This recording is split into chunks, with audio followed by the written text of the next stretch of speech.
Yeah, so it's been an adventure for 23 years at Lincoln Laboratory. I did my PhD at Purdue University in Indiana, and got to study actually here in Europe between Stuttgart and Paris for a business degree before going back to the States to start at Lincoln Laboratory. It was a 4-year plan at Lincoln.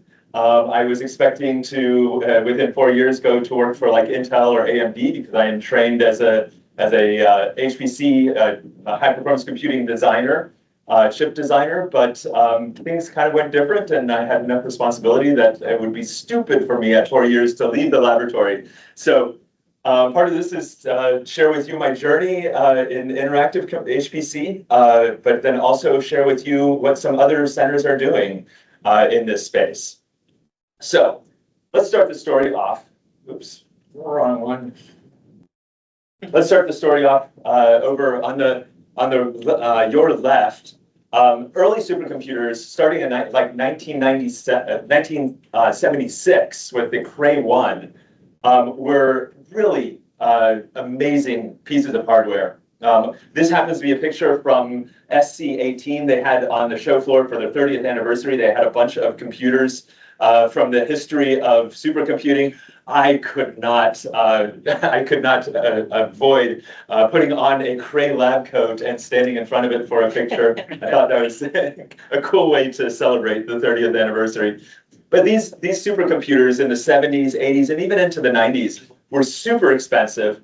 They were really capable for the day, but they were also really precious computing resources that people kind of fought for. And so the solution to having lots and lots of demand and not enough supply of supercomputers, of course, is to develop some sort of a resource management system. So that's where schedulers or resource managers writ large came from. You have queues that you submit jobs to. You have priorities in the queues, user priorities, job priorities, group priorities. If you need a slot of time, you have reservations to lots and lots of features. Reservations to get a slot of time to do some big job right in time. Of course, with supply and demand issues, you need to do accounting for CPU hour allocations because you don't want anyone to just think that they have a blank check on CPU hours and just keep submitting jobs like crazy. You need to have a feedback mechanism for that. And of course, you have to have a metric to figure out how well you're doing in terms of utilization, and that is system utilization.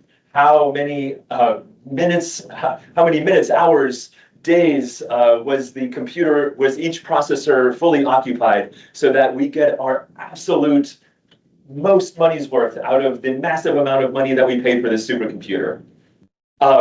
Within Lincoln, there's a lot of astronomers, including my co-lead, Jeremy Kepner. He's an astrophysicist, and he's like, yeah, it's a lot like scheduling time on telescopes.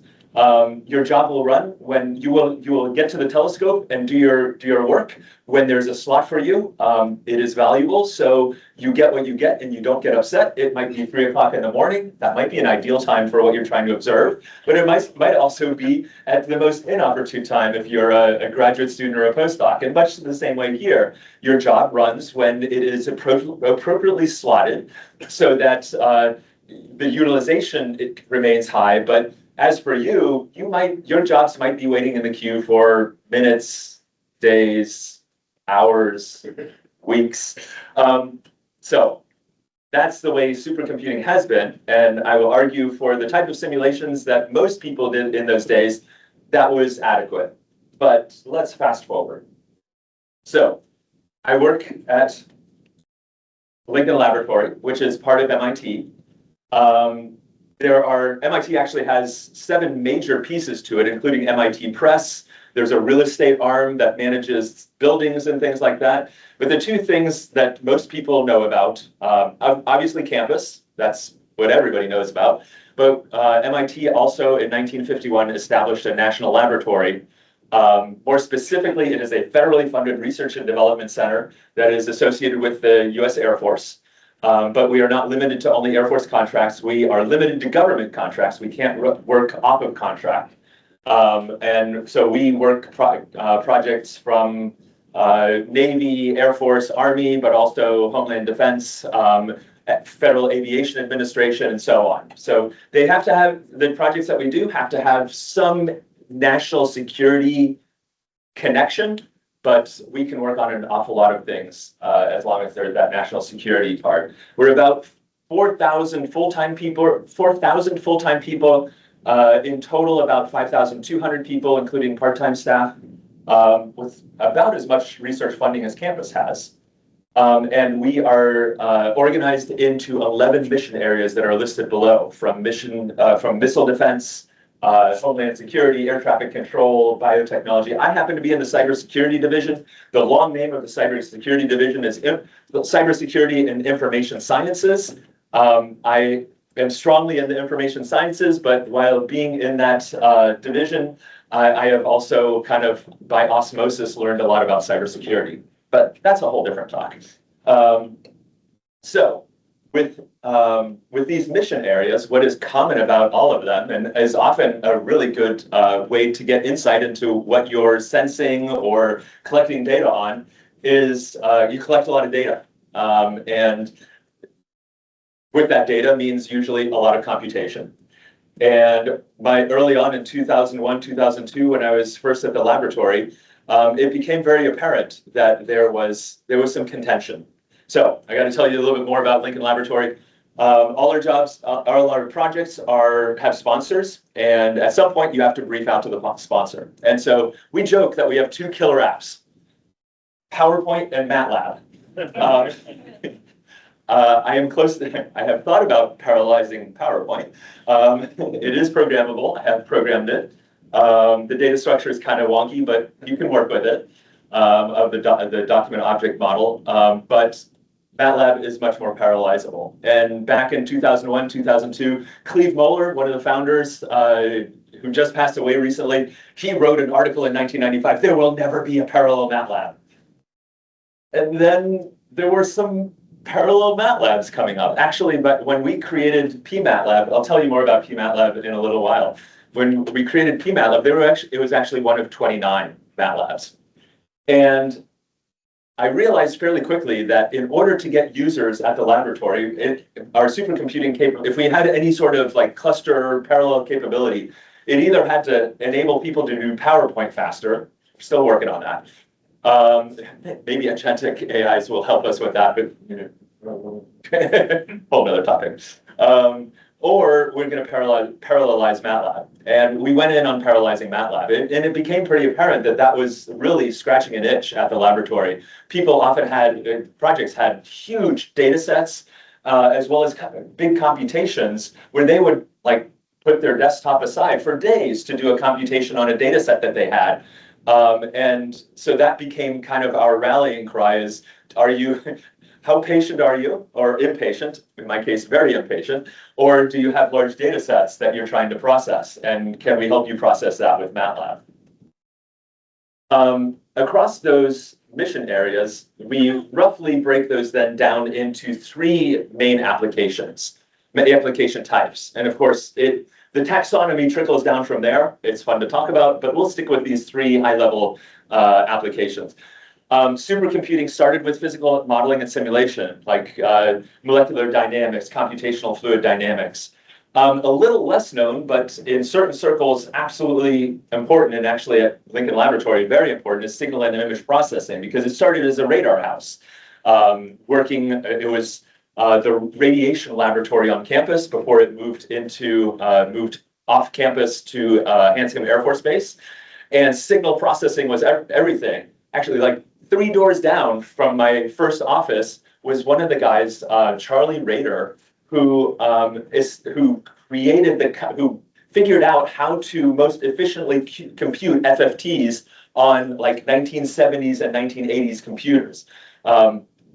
Charlie was great. It was kind of crazy when Charlie would come down to my office to ask me a question. I was like, whoa, I'm unworthy.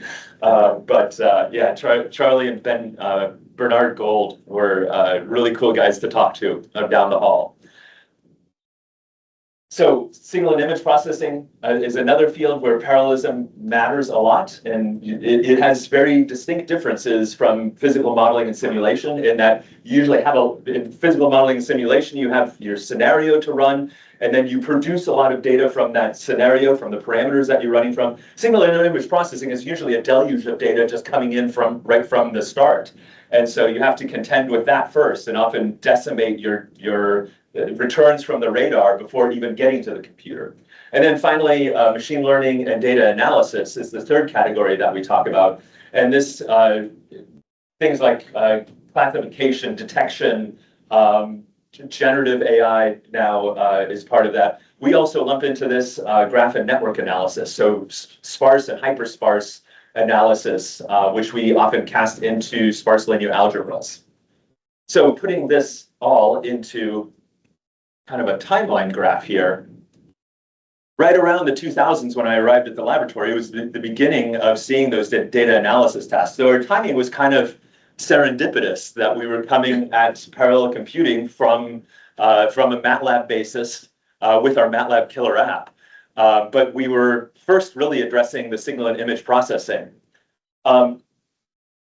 That is not to say that there is also about 20 to 25% of our workloads nowadays is in simulation and modeling for things like molecular dynamics, materials analysis, computational fluid dynamics, etc. Coming with that means a lot of software packages. So I love these logo plots. It's supposed to overwhelm you with lots and lots of software. We handle a lot of software in order to enable our user base. Well, so with all of this software, all of these different applications, these 11 different mission areas, and arguably a rather impatient set of users, all using generally MATLAB, nowadays Python and Julia as well. This whole batch thing, I realized very, very quickly was just not going to be part of the solution. I can't say that we had like a flash of lightning of like, oh, we need to do interactive. We kind of, necessity is the mother of invention, was kind of well, we need to kind of match what people are used to in MATLAB, because if they have to wait too long for results in MATLAB, they're just going to not use our system anymore. So there were a number of pieces that we had to put in place to kind of, in some sense, hook them on parallel computing and provide them with quick wins so they realize that this parallel computing was actually going to help them rather than hinder getting work done. And so one of those was then just requiring to schedule jobs immediately. So also rather serendipitously, from my going back into the histories of computing, unless you know of another example, another anecdote here, I believe the first interactive demonstration with computers was at Lincoln Laboratory.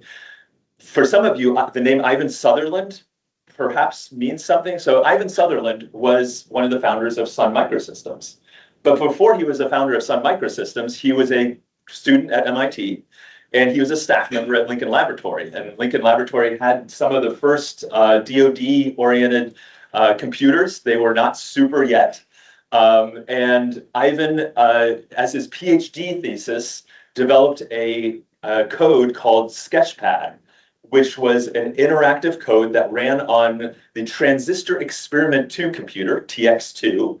And it had a light pen associated with it where he could input into the screen, into basically an oscilloscope that you see there, and direct like how balls bounced or how graphics interacted with each other, which has become then the basis of graphics. He went on, as I said, to found Sun Microsystems, was also very involved in graphics research at the University of Utah. I did get to meet him a few years ago. He is in his 80s and still active in research. Really fun guy to talk to. And so that has moved us, that was the genesis of moving us into interactivity. You know, I have thought about, like, what if our smartphones or handies or our tablets were batch oriented? Wouldn't that just be rather frustrating? Of, you know, I would need the train schedule for tomorrow morning to get to the airport. I will submit a job to the Google to please find me the train schedule and find me the optimal train for me to reach my flight. And it goes into the queue and it says, I'm working on your train schedule and it's going to be a little while, but I'll get to it. And don't worry, you'll have an answer when I get you an answer. It's completely unreasonable in my mind. And so I think that we tend to work in interactive ways. It's not to say that batch isn't bad. There is still a role in batch, and we do run batch jobs. We'll get to that in a little bit. But I think that interactivity often fits better into how we work.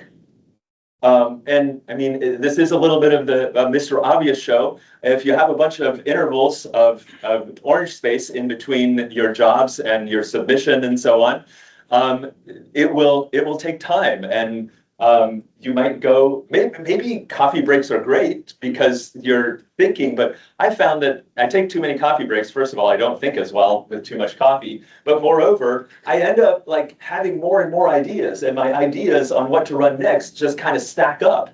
And so that's not really great for my engineering turns and my trying to figure out where I want to go or find the phenomenology in some data set.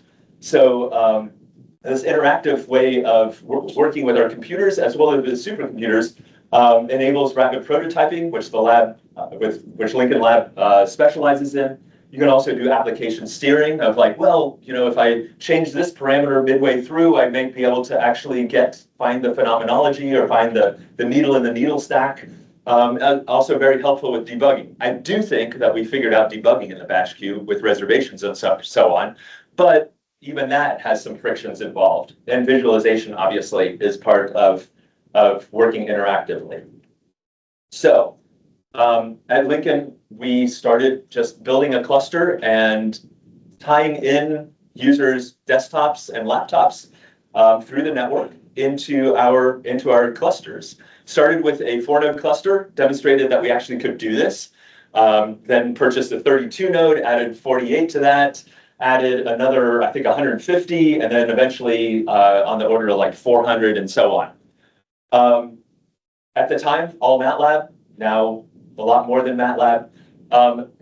Among the things that we do to make the environment more amenable and familiar to our users is that we use Samba mounts to mount their home directories onto their laptops or desktops. We also tie in certain, especially MATLAB, but certain other applications so that you can run a MATLAB on your desktop or laptop and tie into the scheduler directly through API calls behind the scenes so that they don't see anything going on back there. And it's rather seamless launching, seamless testing of what your job is doing, and it can even provide data back to your desktop or laptop in order to do visualization. What else should I mention here? We'll get to data set pre-positioning, but data sets are there's a very familiar way for our users to access their data sets, as well as shared data spaces for them. So it is kind of the whole intent over all these years has been that our supercomputers are an extension of their laptop or desktop, and that it is just continues to be familiar to them from what they're carrying in their backpacks. What does this look like from a user basis? We love to show this scatter plot because what it shows is on the x-axis is a log plot. X-axis is the number of cores that the user submitted for the job to use, and the job duration in seconds is on the y-axis. And we see that we've split it into 3 zones. There's desktop computing, that's jobs that ran for a total of 5 CPU minutes across parallelism. So those could have been run on the desktop, but often those are used for debugging or just testing, does the code actually launch? Am I running into errors, etc. There is in the very top is classic supercomputing. We define that as jobs that run over 3 hours. But even some of those are actually interactive, where users will be watching the direction of their simulations or data analysis. And then the heart of it, which is where the majority of the dots are, is our interactive. So between 5 minutes and 3 hours on any number of cores, any number of CPU hours. And the color actually matters because the color is coded down in the bottom right, and it depends on which cluster they're running on. We have different clusters at different security levels. Even the supercloud that Nick mentioned, the supercloud is our collaboration cluster with campus. So lots and lots of jobs across all 3, now actually 4 clusters that we run. So we've done introduction to motivation. All that then let's go into talking about scheduler policies and organizational policies. We'll talk about tools, data management, user training, and then we'll summarize at the end. So let's talk about schedulers first. So organizationally, there has to be, like, I don't know how long you could run an HPC center without the support of upper leadership saying, yes, this is the way that we want fairness to be held across the organization. And it took us about 8 years to get to a point where we had enough upper leadership support for us in terms of both funding as well as how we were going to run and how autonomously we're going to run. But that then also included how we schedule. So let's go across these 4 options. There are actually more than these 4 options, but I've kind of simplified it in this way. So the early supercomputers in the 70s and 80s, they were all batch all the time. Interactivity, yeah, dream on. The nice thing about that is that jobs the jobs were scheduled optimally to keep utilization very high. But the trouble is that in doing so, usually there was high latency to execution. And it's not unusual to hear people talk about, oh, I waited a week for my job to launch. Sometimes that's okay, sometimes that works. They will often create their schedules, project schedules to do that, but not necessarily ideal when you're doing rapid prototyping. On the far other end is all immediate scheduling. I have experience with that because early on in our experiments with running interactively, I didn't know better and kind of just opened the queue to anyone. And yeah, the first time we got flooded, it's like, oh my gosh, what do we do now? We have 5,000 jobs in the queue. It's going to take a day and a half for that one person's job. Once that one person's job starts running, they will, because it's 5,000 jobs, we know the runtime of it, we know how many cores we have. It's going to take a day and a half to get through this all. And what I ended up doing is I ended up running around to all the other users and explaining the mistake that I made and asking for forgiveness. But the second time that this happened and the third time that this happened, this wasn't so good.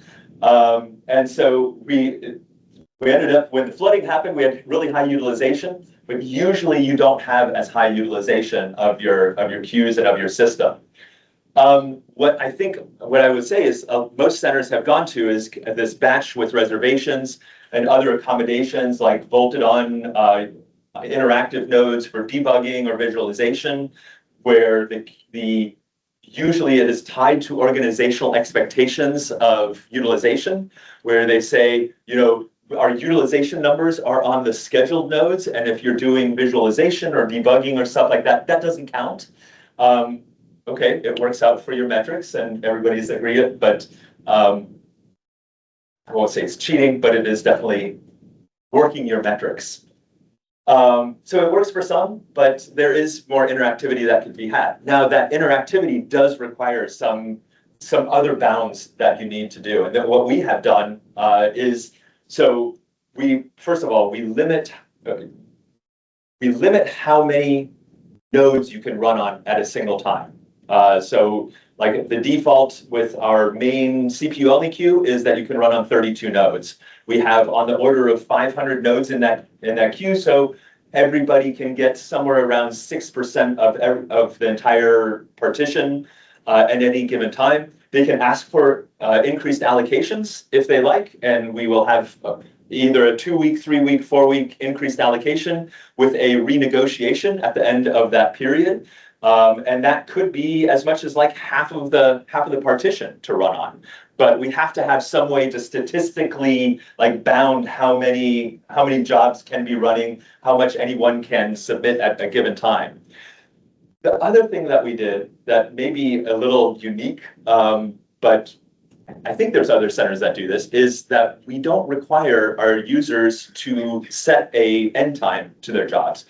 We'll get to this more in training, but we found that most of our users they're experts in their field, in their mission area, in signal processing, in biosciences, but not parallel computing, even intermediates. They are coming in pretty cold on parallel computing. And so we need to get them get them up the ramp fairly quickly. But one of the things that was absolutely unreasonable was to expect to put a deadline on their job. And even worse, if they reach the deadline and their job isn't done and their job gets killed, that's another minor sign for getting folks to use our system. So we generally, like by default, we leave our queues open to running as long as the job is still running. We do kind of watch if things went idle or things went sideways, we can clean things up. And we also do a maintenance day once a month. So if your job is still running at that point and we hit maintenance day, well, you know, we're going to put that in the dustbin and try again next month. So with those two requirements, we have enabled interactivity. We fought for 8 years to not have utilization be our key metric. And I think it is now institutionalized that utilization is not our key metric. When we run, we're aiming for like 60 to 80% utilization. If we're consistently at that level, gosh, we better have a purchase order in for new nodes. Maybe not this year with the exceedingly high prices, but we refresh nodes every 3 to 4 years. And so part of that is, and we also run nodes for anywhere from 9 to 12 years. They really have to be in jalopy state before we push them out of the data center. So along with developing this, we also developed as part of the DARPA high productivity computing systems, HPCS program, an economics analysis for this, where we define productivity as the gain for the users divided by the cost. And actually, I haven't done numbers since 2007. I have to say, I think that they're probably even more glowing. But back then, I used real numbers of users from the previous 3 years. And on the numerator is basically the time saved per user for interactive launch, as well as interactive execution, and the gain that they have in running in parallel. In the denominator is time to parallelize the code, because that is a cost. Time to train the user on how to parallelize code and to use the system. The time that it launches, we wanted really fast launches because we didn't want, queue time actually matters to interactivity. And then the time cost of our administration staff, as well as then the system cost. And so I'll take your attention down to the two bottom green lines. When I did linear scaling on the parallelism that people were using, honestly, the numbers were overwhelmingly high for return on investment. So I actually had to develop a second way using log two based parallelism, because that got into the realm of defendable. But yeah, when you have ROIs with MBAs, they're like, ROIs of 10 plus with MBAs, they're like, you must be lying, you must be making something up. I'm like, no, parallelism actually helps a lot. So how about what are others doing? Well, so Nick and I are part of the organization committee for a workshop on interactive and urgent HPC that we've been running over about the past 10 years. And so we have kind of a bird's eye view of what other centers are doing because they present at the workshop. And so I have examples here of what some other interesting scheduling, innovative scheduling techniques that folks are using. Starting with Institute of Science in Tokyo, they're doing, so when we launch jobs, the memory and the cores and the node, actually we do node-based scheduling. So when you launch a job on a node, only if you subsequently launch more jobs and there's resources left over on that node, your job will automatically go to a node that you're already running on. And there is no, it is core pinning of nodes, processes to nodes. So there's no oversubscription. Institute of Science at Tokyo realized that they experimented with long-running batch jobs and oversubscribing interactive jobs, and they found that actually there was a trade-off. This wasn't all sunshine and rainbows. There was a trade-off. They could overload cores, but they couldn't overload memory, because if you swapped out in memory, then things really slowed down. You really threw your jobs into molasses. But as long as there was enough memory for all the jobs running there, that particularly the long-running batch jobs would never slow down more than 50%. And for certain jobs, that was okay. And so they found that oversubscription for their type of workloads was actually very acceptable. Another really interesting one comes from Tufts. Tufts and RPI, the administration teams, kind of have shared some people, and they do no job is allowed to run longer than 6 hours. Like every job is essentially an interactive job. If your job runs more than 6 hours, you better be checkpointing. And if you do need to run longer than 6 hours or multiples of 6 hours, you just keep resubmitting to re-execute. And they found that having this churn of jobs makes scheduling much more fair and makes interactivity with jobs completely like a non-issue, because in the churning, there's always jobs being completed or terminated for checkpointing. And so there's always machines available for the next interactive job. On the more conservative side, the High Performance Computing Modernization Program, which is one of our collaborative programs for HPC in the Department of Defense, they've experimented a lot in the past 20 years with interactivity, and you'll see a little bit more later on. But they, at least for their batch queues, they have said, we're not doing 95% utilization anymore. We're relaxing that, and we're going to augment the utilization in the 60 to 80 range, recognizing that actually impact of our jobs, impact of our programs is more important. And they also want the queue expansion to be less than 2. In other words, that jobs will not sit in the queue longer than what their runtime is.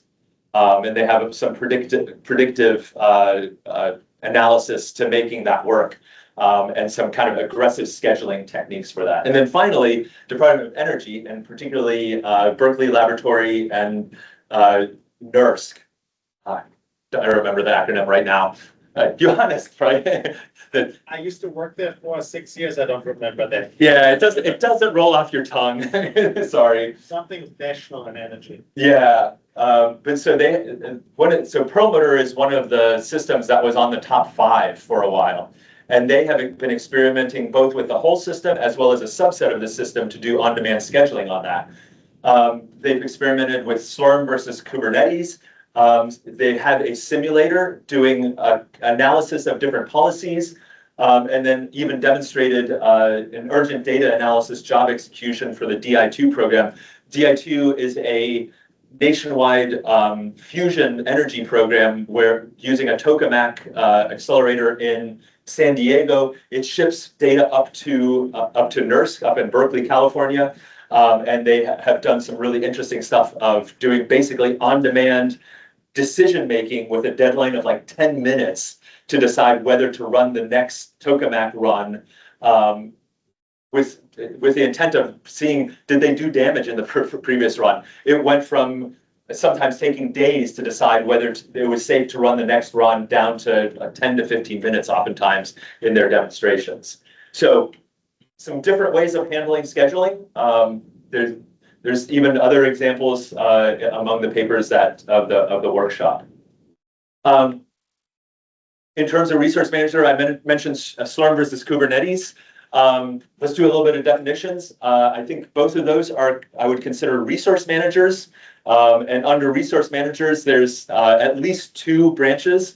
Resource managers are just, they all do the same thing, whether it's Kubernetes or Mesos or Slurm or PBS. They manage jobs, they manage resources, they do scheduling, and they monitor job execution. There's usually a central server or multiple central servers that are kind of the brains of the activity. And then there's job monitoring and resource monitoring with daemons that are running on each compute node. I'm not going to go into detail of the diagram. There's a couple of papers below that kind of break that down into what needs to happen. I think the important part here is that there are admittedly really kind of 2 types of jobs. There's traditional supercomputing paradigm jobs, like the job arrays, single jobs, parallel jobs that we're used to running. But then there's also a big data paradigm, kind of cloud paradigm jobs. These are things like high throughput immediate jobs, like get a whole bunch of queued up stuff through. High throughput batch jobs that are independent and usually short, and then also service jobs.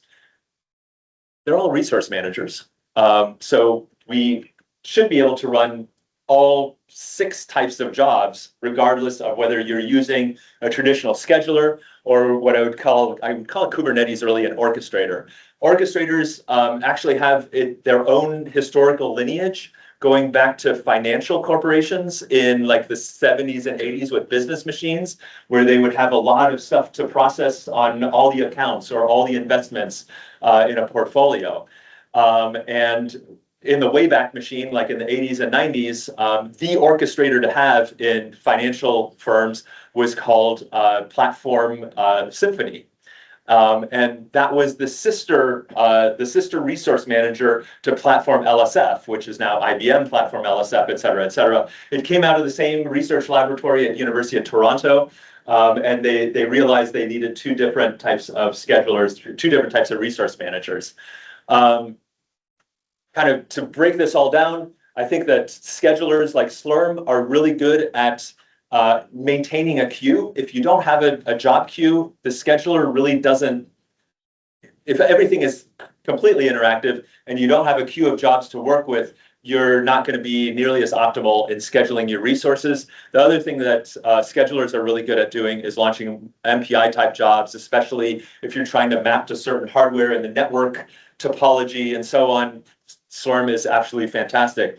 What orchestrators are really good at doing is maintaining a whole bunch of interactive work as well as running services. That's not to say that you can't run services on schedulers. We do that with that, no cancel time, no boundary to the extent of your run. And the other thing that they do well is to kind of manage and move jobs between nodes. There's a much more robust way of doing dynamic migration of jobs in an orchestrator. And back, Platform Symphony had all those features as well. I have looked through Google's papers and so on. They don't really reference Symphony, but I don't know. I have to believe that they were reading the University of Toronto papers when they were developing that. So, and I will add then Slinky, which is Slurm on Kubernetes and Kubernetes on Slurm. It'll be really interesting as deployments start getting experiences there on how well that works, and how that I'm actually looking forward to presentations and papers on how that works. And I know that there are some centers that are working in that direction. Well, let's talk about tools. I mentioned pMATLAB was our killer app initially. We actually remember I mentioned there were 29 parallel MATLAB instances, and that was documented in a paper from MIT, Alan Edelman's team. Jeremy and I, with pMATLAB, we got the attention of MathWorks because we had built a rather large user base of hundreds of users within the laboratory. And MathWorks came to us and like, what did you do? How did you get people to like adopt parallel MATLAB? I mean, remember Cleve wrote this letter in their tech news that there will never be a parallel MATLAB. What did you do to get people to adopt parallel MATLAB? So over the course of over 2 years, Jeremy and I went down to MathWorks on a at least monthly basis, talking about different topics between how to do parallel global address space arrays across multiple nodes, how to launch jobs into the nodes, how to train people, how to get people to think in parallel. And so that was part of the influence into what's become Parallel Computing Toolbox. There are other examples of running. So as I mentioned, the MATLAB on your desktop or laptop is rank 0 in your jobs that run in the cluster. It interfaces with both the file system and the scheduler to run your jobs and to interface data back and forth. We taught techniques on how to get data back and create graphics on your rank 0 desktop so that you could get feedback as the jobs were running.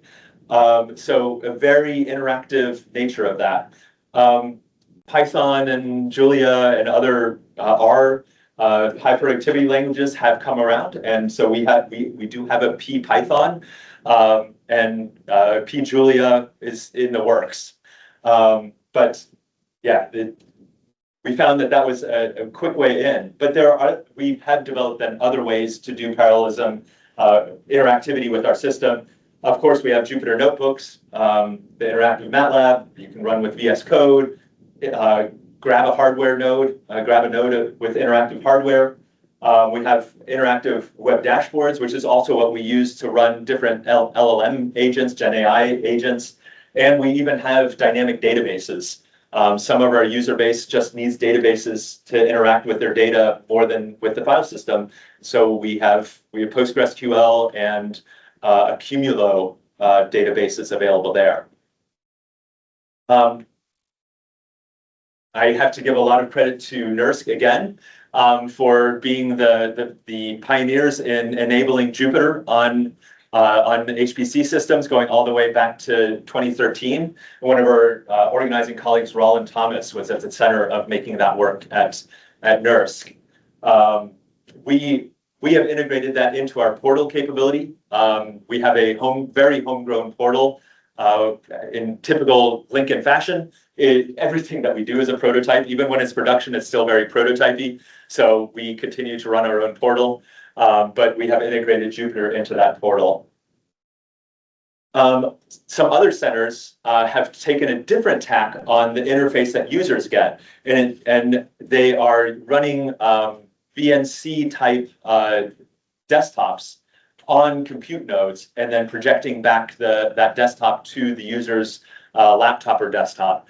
Some of the pioneers there are Indiana University and Lund University, but it is a fairly common way of enabling people to have a familiar interface that they have from their laptop in order to interface with HPC systems. And like, for instance, Robert Henschel at Indiana University has demonstrated a whole bunch of tie-ins to different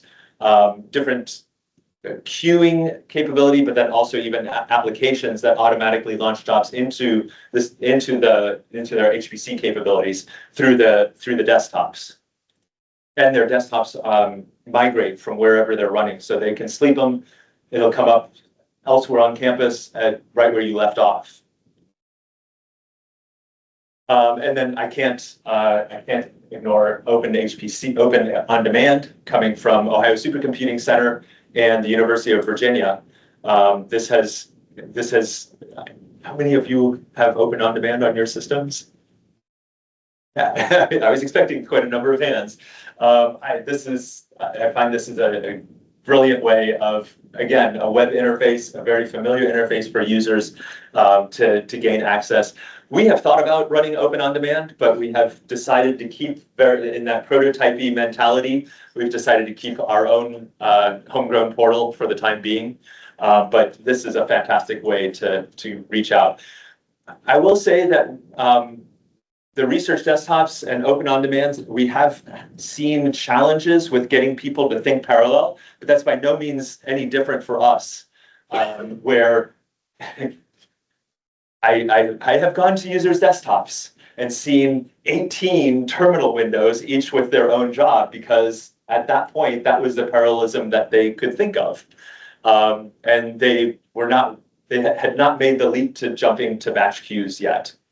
Needless to say, I did help that user. I did not leave that user's office until I had introduced batch queues and said, actually having 18 terminals up, and I asked him, like, what's the deal? Why 18? And he's like, well, that's as many terminals as I could get across my window. All right. We can go parallel more than 18 here. And so, yeah, introduced batch queuing to him, and he was off to the races in much greater parallelism. Not surprised with all the hands. There's a lot of Open On Demand deployments across the world, which is beautiful to see. So let's talk a little bit about data management. Oops. There we go. At Lincoln, data management is on the project teams. We do also have certain data sets that are available to all users. We have kind of locked down permissions, so you have to be part of a list of accessible, an access list for each shared group. You can't share anything out of your home directory, but then we do have certain data sets that people just use a lot, like ImageNet. And so, gosh, why have multiple copies and multiple shared groups? Let's just have this available to everyone. At this point, in terms of managing data sets coming on and off of the system, if it's big, we are working hand in hand with them to get those to move back and forth. But there are some supercomputing centers that are doing better than that, that I'd like to highlight. And they tend to be centers that are doing more urgent HPC. I kind of lump this all into one, urgent and interactive. It's all about getting resources when you need it to get the job done at the time that you need it. But urgent HPC more specifically is that usually you have a data stream coming in, or you have a data set that needs that the answer, either the data is coming in urgently or the answer is needed urgently. Like in terms of COVID-19 progression or mosquito-borne illnesses, you really want to know what's going on, because time is critical to getting a feedback loop of where you need to put resources in order to stem the expansion of the illness. Similarly, like Large Hadron Collider data analysis, tsunami prediction. If your job runs too long, if you're waiting in the queue, it's time wasted. Volcanic gas dispersion, wildfire risk, and gamma ray burst localization. You often have on the order of minutes or maybe an hour or so to make a decision on what to do next. And so data management in these situations is even more critical. What I'll say is at this point, the leading edge of research is a bunch of lessons learned from anecdotes. We had to coordinate with this center to make sure that the network was open to get data from here to here, and that there wasn't too much load on the file system at the receiving end or on the sending end to get the data here, and that the job was ready to launch here, and that the job ran here, and that there wasn't too much contention for storage or networking within the cluster, et cetera, et cetera. I am looking forward to kind of more than just lessons learned, to even perhaps toolboxes and other process-driven data management capabilities for urgent and interactive computing. So maybe a dissertation out there somewhere, if you're interested in that kind of thing. There's a lot of opportunity and ripe opportunity for dissertations in this area. And finally, let's talk about user support. So as I mentioned earlier on, we had generally very novice users. It was kind of a surprise when somebody like 20, 25 years ago had experience in running parallel computing and had their domain expertise for their mission area. So we realized we needed to get people up to speed quickly and had to have a quick first success. For the first about 10 years, every single user who requested an account got a visit from myself or one of my teammates at their desk, because we realized if their desktop was not, or laptop was not set up, and they ran into an SSH key problem, or they couldn't submit their first job, there was a real possibility that was the end of the road. And in that end of the road, there was a real possibility that trying to get them back on the road was even harder than trying to get them on the road in the first place. So we would schedule an hour meeting with each of them. We'd sit down, we'd help them configure their desktop or laptop to mount the file system, get SSH keys established, be able to launch jobs into it. We would run a demo to make sure that the launches worked. Didn't leave their office until that did. And then we would usually have on the order of like a half-hour conversation about basically, tell me do you have a large data problem? Do you have a large execution problem? Do you have like loosely coupled jobs? Do you have a lot of single jobs? Do you have a parallel instance, large data set that you're trying to work against? And we basically came with a playbook and said, based on what they answered to those questions, here is what you should read. Here is how you're going to parallelize it. And here's a sample tutorial, and basically even go in and like, this is your variable for this, this is your variable for this, change this, and change this. And we would not run their job. They needed to do their own parallelization because they needed to have that sense of success of having done the parallelization for the first time. But we would check in periodically of like, hey, I actually had a metric on a analysis of people who we visited who hadn't run a job by 2 weeks. And then they'd get an email of like, hey, we visited you 2 weeks ago. Having some trouble? Should I visit you again? Is there something we can clear up to try and get more users on board, but then also just help them succeed? If they succeed, we succeed. About 12 years ago or so, we got our online tutorials as well as documentation to a point that we felt that we could hand that to the user. We also have really detailed troubleshooting guides. If you have SSH key problems, there's a step-by-step, and I mean, no stone unturned on how to, you can come in from all sorts of different systems and SSH implementations and stuff like that. No issues there. We also run tutorials. We have online courses. We run an open edX instance where we've recorded lectures and play-by-plays on how to set up SSH keys, how to run different types of jobs, how to figure out what kind of job you have, and have gotten pretty good, a lot of good feedback about how that has been helpful, that on their time, rather than us visiting them at their desks, they can get up to being successful in parallel computing. We have a massive documentation site. We're actually redoing this one, refactoring it. Turns out I find that the documentation that we have is very object-oriented. We try hard not to say the same thing twice in 2 different pages.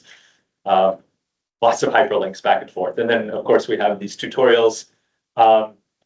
We have an interesting experiment where everyone on the campus system has to take our 8-hour practical HPC course. And while we have gotten friction at the beginning from certain users of like, man, trust me, I am a card-carrying member of the MPI consortium, and I love computational fluid dynamics, and we have given some pardons, but most of the time we get really good feedback from folks who even have given us resistance saying, I'm glad you made me take that course. I actually learned something about other parallelism that I didn't realize because I had really gone down a certain rabbit hole. We don't make our Lincoln staff do this yet, but every year in the summer, we do make our summer students do the practical HPC course. And yeah. And every one of our staffers that have taken the course, they're like, this was wonderful. I learned so much about parallelism, and I think I have even more confidence now. But we still don't have upper management support. We do get like managers telling us, when this is high priority, you need to give a waiver. So anyway, so let's summarize. We talked about how doing high productivity, high performance computing really requires much more interactivity with your HPC system. There are different approaches to resource management and scheduling, but you're guaranteed to have lower utilization, or at least if your organization is lucky, they're not going to press you on utilization. But it does mean that you have many more engineering insights, science insights as you run your jobs. Lots of tools are available. There are challenges with data management, PhD theses out there, but urgent job orchestration is a ripe field for future innovation. And we do have a lot of novice users that we, over the years, ramp up to getting to intermediate and sometimes even expert users. So. And early wins encourage further use and exploration in our systems. So I hope you found this both informative and perhaps somewhat entertaining. We are continuing to evolve our capabilities. Agentic AI has running lots of agents in our system has definitely been pressing us, both in resource management, but also in terms of teaching and staying ahead of teaching. But yeah, it's been a fun journey.